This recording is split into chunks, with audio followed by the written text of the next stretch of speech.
Hi guys, welcome back to my channel. Kung bago lang kayo sa channel ko, ako pala si Annalyn Tapa. Welcome kayong lahat. At kung hindi pa kayo nakapag-subscribe, i-click nyo lang ang subscribe button sa baba at pakiclick nyo na rin ang bell notification para ma-notify kayo sa lahat ng mga videos na i-upload ko. Kung bago lang kayo guys sa aking YouTube channel, nag-upload ako ng mga video tips, video tutorial, nang sa ganun ay may share ko ang kaalaman ko sa kapwa ko YouTubers, lalong-lalo na sa mga new YouTubers na nagsisimula pa lang gumawa ng kanilang channel.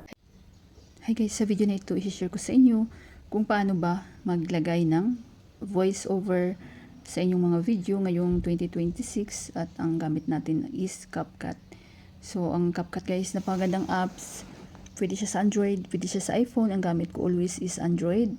At good news, so wala na naman pwede na siya matanggal guys yung watermark ng CapCut for free. So, i-install nyo na kapag mga Android user kayo. So, punta lang kayo sa Play Store. Then, i-open na natin.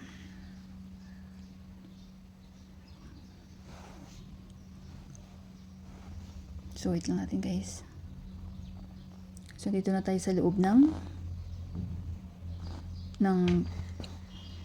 CapCut. So, punta lang kayo guys sa Edit. Yan. Then, Video Create, Get Started. Then, New Video. So, mapupunta tayo dito sa ating gallery. So, may video, photos. So, syempre, kasi mag-add tayo ng voice over. So, dito tayo sa video. So, maghanap lang ako dito guys ng halimbawa ko sa inyo. So, halimbawa ito guys. Then, i-add nyo lang.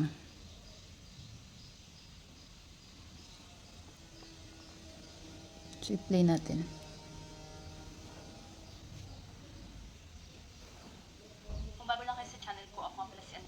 So, halimbawa guys, sa pag-add ng mga voice over, so halimbawa, gusto nyo mag-film ng video, then saka nyo nalagyan ng voice over. So, or else, gusto nyo palitan yung boses, yung original audio nyo. So, pwede guys. So, kasi may, halimbawa yan. So, kung gusto nyo palitan, gusto nyo voice over yung gamitin nyo. So, ipapakita ko pala sa inyo guys yung watermark ni.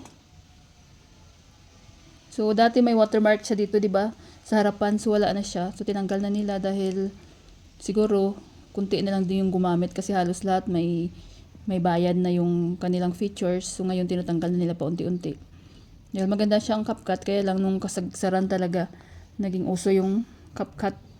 Kasi ang kahit sa mga halos lahat ng mga content creator, di ba, CapCut ang ginagamit. Kasi maganda naman siya. Kaya nagkaroon sila nagpabayad sila. So ito guys, ito yung sa ending niya. So pwede yan matanggal. Click nyo lang yung ending, then click nyo lang delete. Yan, so nawala na. So wag na kayo mag-alala yung nasa harap dito dati, wala na, natanggal na siya. So kapag yung mobile nyo, pag mayroong lalabas, i-click nyo lang yun guys, then remove for free. Kasi mas maganda kasi sa video walang watermark, mas more professional siya. So i-click lang natin ang video guys, tanggalan natin ang voice over. Tanggalan natin ang original audio. Click nyo tong volume. Then i-zero nyo lang siya guys. Yan. So wala na, di ba? Then punta tayo sa audio. Then, merong sound effects, record. So, dito tayo sa record, guys. So, i-click nyo lang yung record. So, yan. Nakita yung blue na circle. So, tap or press and hold to record. So, pag-click nyo yan, may magbibilang yan ng 3, 2, 1. So, pag 1, mag-start na yan, guys. Kung ano yung sabihin nyo sa viewers nyo, marirecord na yun. So, yan, may number siya. Hi guys, kamusta na kayo? So welcome back sa aking YouTube channel, Annalyn Tapa. So sana okay lang kayo lahat. Then kapag i-stop nyo guys, i-click nyo ulit yan. Then check. Yan. So recording save. So ayan yung blue, naka-record na siya. So i-click. Hi guys, kamusta na kayo? So welcome back sa aking YouTube channel, Annalyn Tapa. So sana okay lang kayo lahat. Then, diba guys? So kapag gusto niyo kontrolin yung volume, malakas or mahina, so click nyo lang tong voice over nyo. Then, punta kayo sa volume. Then, kung gusto nyo malakas na malakas, i-full nyo lang siya guys. Ayan, full. Hi guys, Then, i-check nyo. kamusta na kayo? So, welcome back sa aking YouTube channel, Annalyn Tapa. So, sana okay lang kayo lahat. Then, kapag gusto nyo naman guys na pahinaan, so, i-click nyo ulit yan. Then, click nyo ang volume. Ayan, so dito nyo lang siya kontrolin guys. Depende sa inyo kung gaano ba kalakas yung inyong voice over. So, halimbawa, gusto nyo ulit mag-add ng another voice over. So, pwede kung ano ulit yung sabihin nyo. Halimbawa naman, music yung ilagay nyo dito. Then, mag-voice over kayo ulit. Yung magsasalita kayo. Music, then voice over. So, punta din kayo dito guys sa sounds. So, napakaraming ano dito guys. Napakaraming music dito si CapCut. But be careful kayo. Kasi, minsan may copyright din. Hindi man kayo makapyright ngayon. So, after 6 months, 3 months, 1 year, makaka-receive kayo ng copyright. So, maraming mga music dito si CapCut. So, ipakita ko sa inyo halimbawa, mag-add kayo dito halimbawa sa vlog.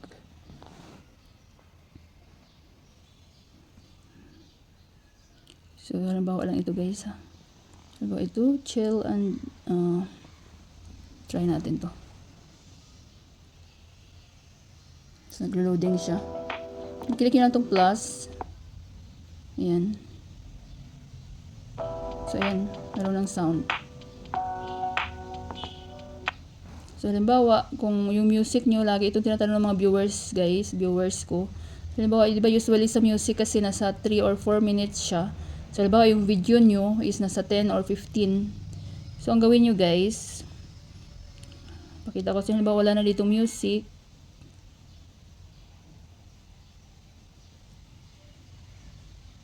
Na-edit ko na kasi itong video na to. So, halimbawa guys, wala na dito music, di ba? Halimbawa, yan. So, gawin nyo, click nyo lang itong music, yung blue. Then, hanapin nyo ang duplicate, guys. Ayan. Hanapin nyo ang duplicate. Ayan, oh. Then, click nyo lang duplicate. Then, ayan, nakarugtong na yan. So, depende sa inyo. Kung ganun pa rin ang music na gagamitin nyo.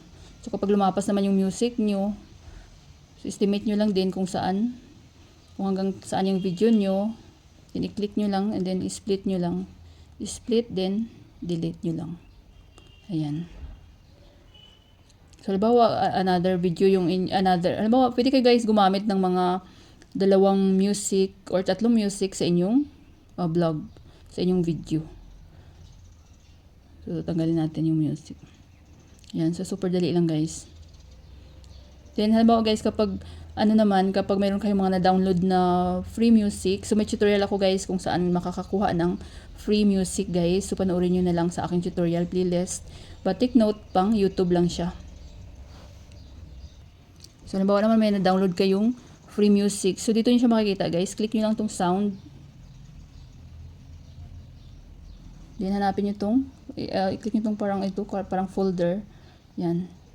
Then, dito sa device. Ayan. So, may mga na-download ako dito mga free music na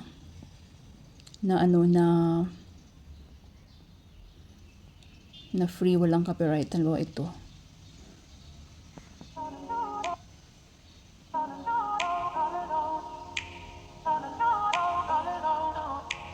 Ayan. So, ganun din kung saan nyo gusto, kung gusto nyong pahinaan, palakasan, click nyo lang yung music, then volume. Kontrolin nyo lang guys sa volume. Yan. Pinaan lang natin. So, napakadali lang guys mag-add ng voiceover and music. So, halimbawa, gusto nyong may sasabihin kayo dito, so pwede nyo naman siyang i-cut yung music nyo. So, i-click nyo lang ang split. Ayan. Then, i-delete nyo lang. Halimbawa, mag-voiceover uli kayo dito. So, click nyo uli ang record. Ayan. Yan. So, halimbawa, hi guys, kung hindi pa kayo nakapag-subscribe sa aking YouTube channel, so mag-subscribe na kayo guys dahil nag-upload ako ng mga video editing, video tips, and video tutorial. Then, click nyo ulit yan guys. Then, check.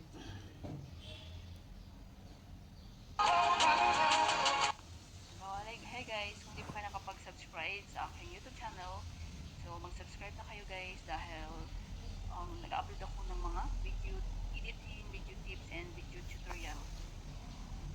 So, super dali lang guys mag-add ng voiceover at saka music gamit ang CapCut. So, kapag meron kayo guys mga question or any request, so huwag kayong mahiya mag-comment, mag-iwan ng comment, any videos ko at mababasa ko yan. So, kapag gusto nyong manood ng, may mga tutorial ako guys kung paano mag-edit step by step gamit ang CapCut, InShot, UCut, and Video Maker. So, check nyo sa aking tutorial playlist guys. So, pag okay na kayo guys, i-click nyo lang tong export. Then, automatic na yun na ma-save sa inyong gallery. So, sa akin, hindi ko na siya save dahil full memory na yung aking mobile. Sana guys, may natutunan kayo sa video tutorial ko na ito at maraming salamat sa panunood. Kung mayroon kayong mga question, suggestion, and request, just leave a comment down below. At huwag niyong kalimutan mag-like, share, comment, at kung hindi pa kayo nakapag-subscribe, i-click niyo lang subscribe button sa baba at pakiclick niyo na rin ang bell notification para ma-notify kayo sa lahat ng mga videos na i-upload ko. Always be happy guys, be positive, avoid nega. See you next time!